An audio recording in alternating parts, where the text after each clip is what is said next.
Oh, how's it going? Some of y'all might recognize this. Yes, it's a specimen jar. Um, they actually work great for mixing dye. I've got my light saddle tan.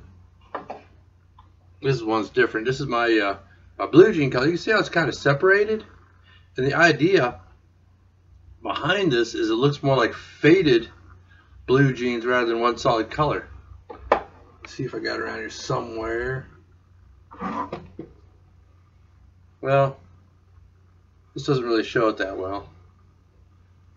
It's kind of like a first draft anyway. But anyway, what I got is a belt, and I've got the strap.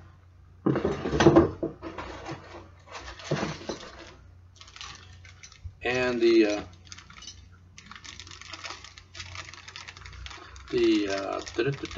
double tongue brass buckle. But the problem I'm having is I can't find any dark brown oil dye for it.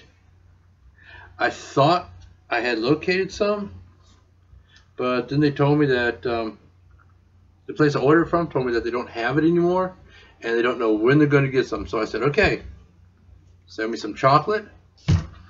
I'll take some of my saddle tan and make my own in my little specimen jar. So let's make us some dark brown. I always shake my dyes just to make sure they're mixed together properly. Yeah, I know, I'm shaking the whole thing.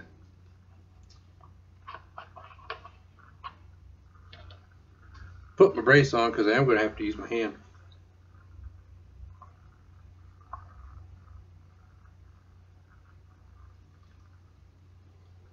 Now you got to remember, it dries lighter.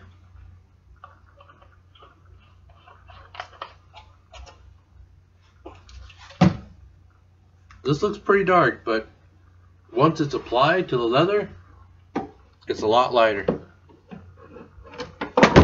Oh, jeez, that was close. Okay.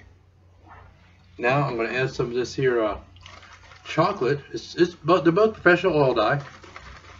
I prefer professional oil dye because it just seems to work better for me. Now I've already opened this, and I did a test piece, and that is just too bleeping dark. So I gotta lighten that up. This is black, and it's, as far as I'm concerned, it's pretty close to black. But they say that's chocolate. And I'm going to add some to the saddle tan and try not to make a mess. Let me get a paper towel here.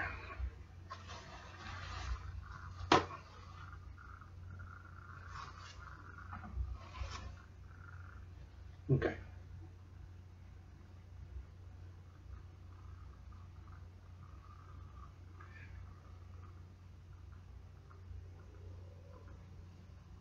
Yeah, it made a little bit of a mess. That's okay. It's all part of the fun.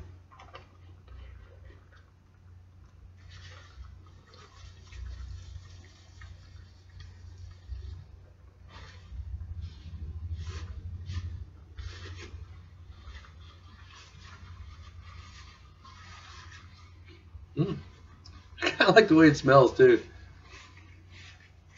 I don't know. You got to be doing this for a while to appreciate that kind of stuff. Oh, wait a minute, here we go. Saddle tan. Saddle tan. Alright. Wipe up the spills before I shake it.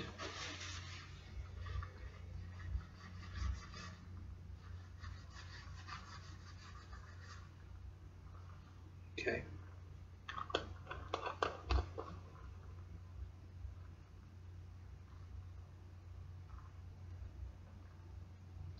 And then just take it and shake it. after I get more spills off my hand.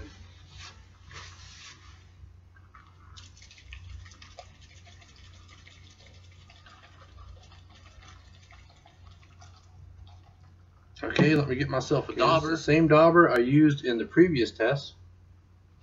And a hunk of scrap here. I'm going to try it, see how it looks, and remember, it dries lighter.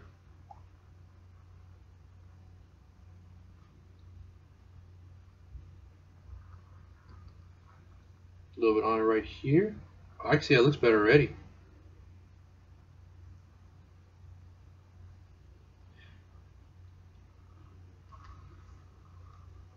And when I dye leather, I like to saturate it.